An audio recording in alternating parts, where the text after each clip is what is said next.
22, use YouTube as a search alternative. We've talked about YouTube before. We've had a couple of videos on using YouTube but it is the second largest search engine.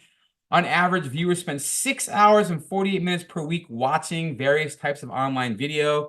Videos show in search results on Google, forwards usually with how-to, reviews, video, music, or song names. So like if I go, how to change a tire. So if I type it into Google, I get videos, right? If I go and type in "Don't Stop Believing," I get a video showing up. This one isn't from Vivo, but here's other videos that are on YouTube and whatnot. So certain keywords will trigger videos to show up. And so you want to maybe make sure that you're using those words on parts of your YouTube video so that you have the better shot showing up.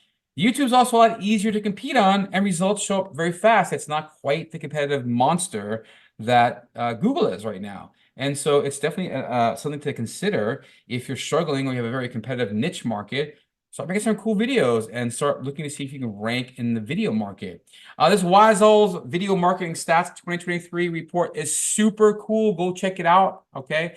But they show the importance of video content and just a few key findings. 51% of people are more likely to share video than any other type of content. Make videos. An all-time high of 91% of businesses use video as an online marketing tool in 2023. Huge. I mean, our whole new brand is completely about videos, right? We're pushing the idea of videos. We're starting to take and cutting up our videos into little pieces, little snippets, little shortcuts, little Q&A stuff. And we're going to be, this whole year is going to be a ton of new stuff coming out right now over the year.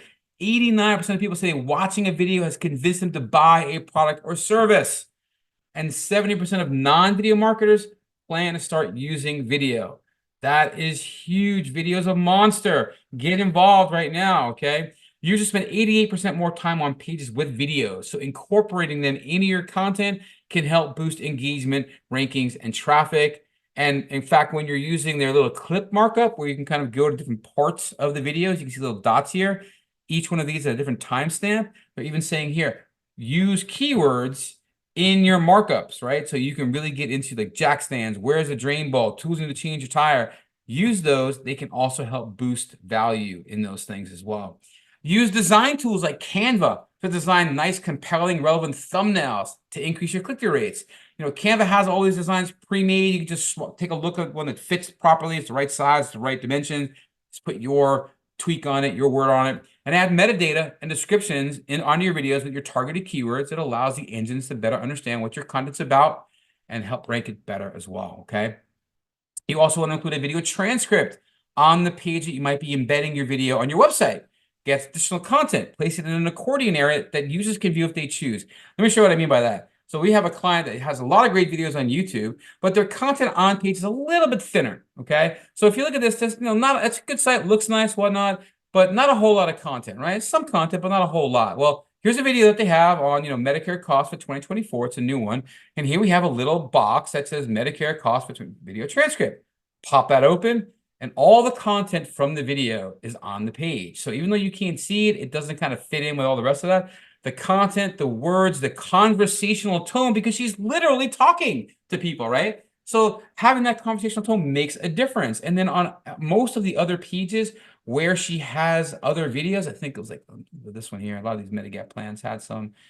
Yeah, a video pops up, and there we go. Medicare, Medigap Plan B video transcript. And there's the video transcript of all that. And what's happened is because we have just used these transcripts. Again, the content is thin, not a lot of content at all, right? We only had this here, and this here. We add this, we've almost doubled the content without really doing much of anything. And now we have more solid content, more of a conversational tone.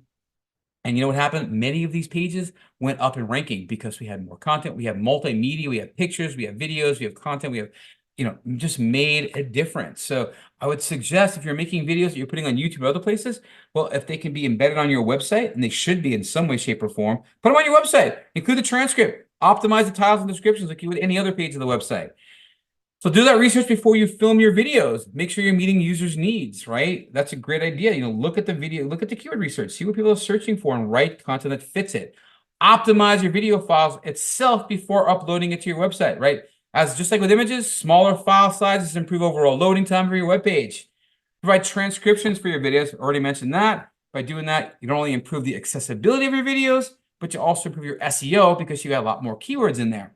And optimize your videos, title tags, metadata to help the engines categorize and index your video, thereby helping improve its discoverability.